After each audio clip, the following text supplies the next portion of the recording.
Amitbhai Joshi, Hemangbhai Raval, doctor Amit નાયક, doctor Hiren ભયંકર, તમામ press મીડિયાના મિત્રોનું હાર્દિક સ્વાગત કરીએ છીએ. ગુજરાત આટલા વર્ષોથી જે શાંતિપ્રિય ગુજરાત તરીકે આખા દેશમાં ઓળખાય, એની પાછળ આ ગાંધીના ગુજરાતમાં દારૂબંધીનો કાયદો ખૂબ મોટું કારણ રહ્યું છે. પણ ભારતીય જનતા પાર્ટીની ડબલ એન્જિન સરકારની જે હપ્તાખોરીની નીતિ છે, એના કારણે આજે ગુજરાતમાં દારૂબંધીનો કાયદો ફક્ત કાગળ ઉપર રહ્યો છે. રોજ જાહેરમાં આ દારૂબંધીના કાયદાના લીરા ઉડતા હોય એવા બનાવો આપણે સૌ પ્રત્યક્ષ રીતે જોઈએ છે ને એનો ભોગ પણ બનીએ છીએ. આ હપ્તાખોર સરકારને કારણે ગુજરાતમાં ચારે બાજુ સરહદોથી રોડ ટ્રકો ભરીને, કન્ટેનરો ભરીને દારૂ ગુજરાતમાં ઠલવાય છે. ગુજરાતની ગલીએ ગલીએ દારૂની રેલમછેલ જોવા મળે છે. નાની ઉંમરે યુવાનો આ દારૂના ડ્રગ્સના નશામાં સપડાય, એનું યુવા પેઢી બરબાદ થાય છે. નાની ઉંમરે આપણી બહેન દીકરીઓ વિધવા થાય છે. અને આ દારૂ ને ડ્રગ્સની બધીને કારણે જાણે ગુજરાત ઉડતા ગુજરાત બની ગયું હોય એવી સ્થિતિનું નિર્માણ થયું છે. અને એના જ કારણે હપ્તાખોરીથી આજે ગુજરાતમાં ગલીએ ગલીએ ચર્ચા છે કે આ દારૂ આવે છે કેમ, દારૂ આટલી બધા માત્રામાં વેચાય છે કેમ? કારણ કે બુટલેગરો આ દારૂ ને ડ્રગ્સનો હપ્તો પોલીસ સ્ટેશન થી શરૂ કરી મુખ્યમંત્રીને ગૃહમંત્રીના કાર્યાલય સુધી પહોંચાડે છે. એટલે એનો કોઈ વાળ વાંકો ના કરી શકે એવી જાહેરમાં શેખીઓ મારતા હોય છે.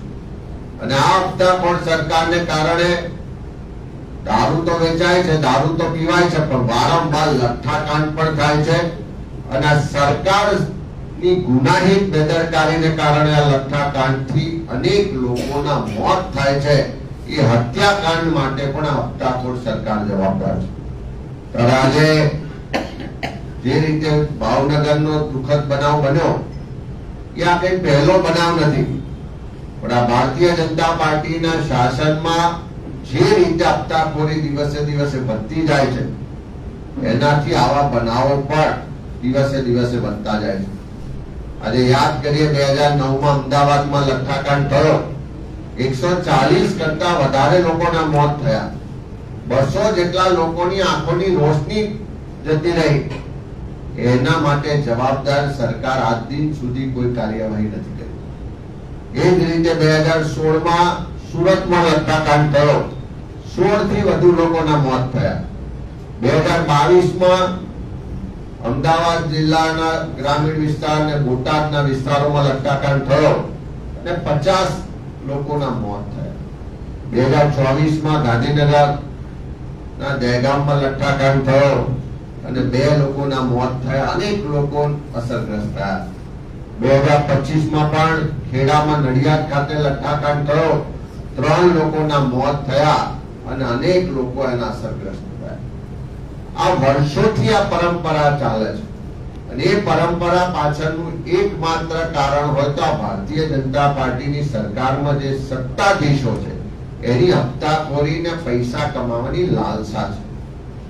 ભ્રષ્ટાચાર તો ચારે બાજુ છે, પણ જો દારૂ ને ડ્રગ્સ માંથી હપ્તો લેવાનું બંધ કરે તો આજે ગેરંટી સાથે કહી શકાય કે ગુજરાતમાં એક ટીપું પણ દારૂ ક્યાંય ના મળે.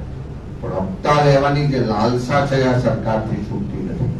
હમણાં જે ભાવનગરમાં બનાવ બન્યો, ભાવનગર જિલ્લાના કરકડી ગામે જે રીતે આ લઠ્ઠાકાંડ થયો, પોલીસે એફઆઈઆર માં નોંધ્યું છે કે ઝેરી કેમિકલ યુક્ત લઠ્ઠાના કારણે આ મોત થયા છે. લગભગ 6 જેટલા લોકોના મૃત્યુ થઈ ચુક્યા છે અને અનેક લોકો આજે પણ હોસ્પિટલમાં સારવાર. એ એફઆઈઆર માં નોંધવામાં આવ્યું છે કે એના જે ડુપ્લિકેટ દારૂ બનાવ્યો એના માટે મિથેનોલ અમદાવાદ સરખેજથી ત્યાં ભાવનગર સુધી લઈ જવામાં આવ્યો હતો, ટ્રાન્સપોર્ટ મારફત લઈ જવામાં આવ્યો હતો. આ જે ડુપ્લિકેટ દારૂ બનાવનારા લોકો છે એની સામે એફઆઈઆર માં લખવામાં આવ્યું છે કે પહેલી વખત નહીં, પહેલા પણ 2 વખત એમણે આ રીતે ડુપ્લિકેટ દારૂ બનાવીને વેચ્યો છે.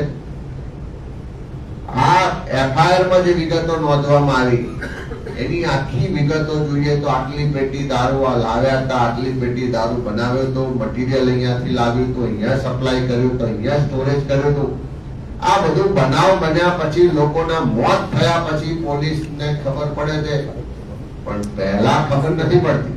કારણ કે પહેલા તો હપ્તો લેવાની લાલસાને કારણે આ બધી બાબતોને બાજુ પર મૂકી દેવામાં આવે છે અને લોકોના જીવ જાય. જ્યારે લઠ્ઠાકાંડ રૂપી હત્યાકાંડ થાય ત્યારે પોલીસ કાર્યવાહીના નામે બધી વિગતો બતાવતી હોય છે. ત્યારે ખાસ કરીને આજે આખા ગુજરાતના લોકોમાં એક આક્રોશ છે કે દારૂબંધીનો કાયદો શેના માટે છે? કેમ સરહદોથી કન્ટેનરો ભરીને દારૂ ગુજરાતમાં આવે છે?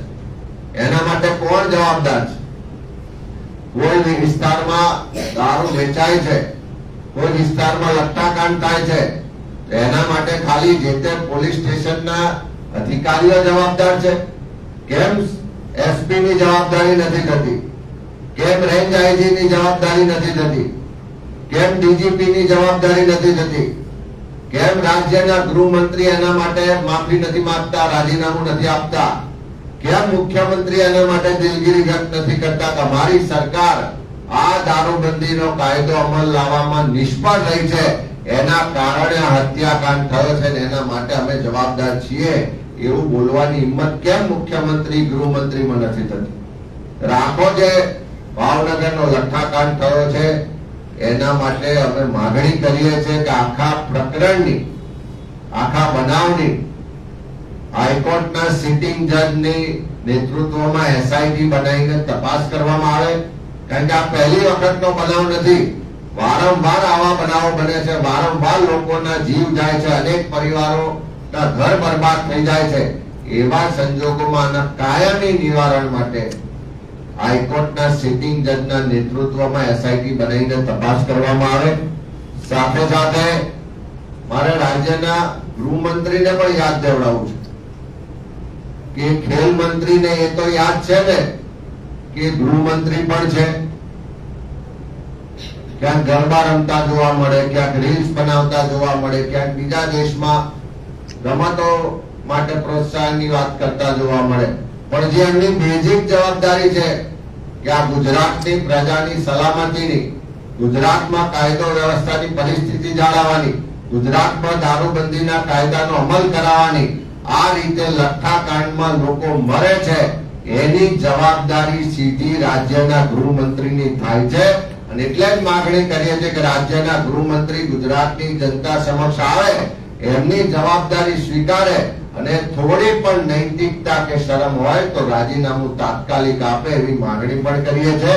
અને આખા પ્રકરણની જાત તપાસ કરવા માટે કે ખરેખર ભાવનગર આ લટ્ટાકાંડમાં શું બન્યું, કોણ જવાબદાર લોકો છે, શું હકીકત છે, એની સ્થળ તપાસ, જાત તપાસ કરવા માટે આવતીકાલે કોંગ્રેસનું પ્રતિનિધિ મંડળ ભાવનગરની મુલાકાત લેશે અને આખા પ્રકરણની તપાસ કરી રિપોર્ટ બનાવી આવનારા વિધાનસભાના સત્રમાં એના માટે ચર્ચા પણ કરીશું અને ગૃહમંત્રીનું રાજીનામું પણ માંગીશું.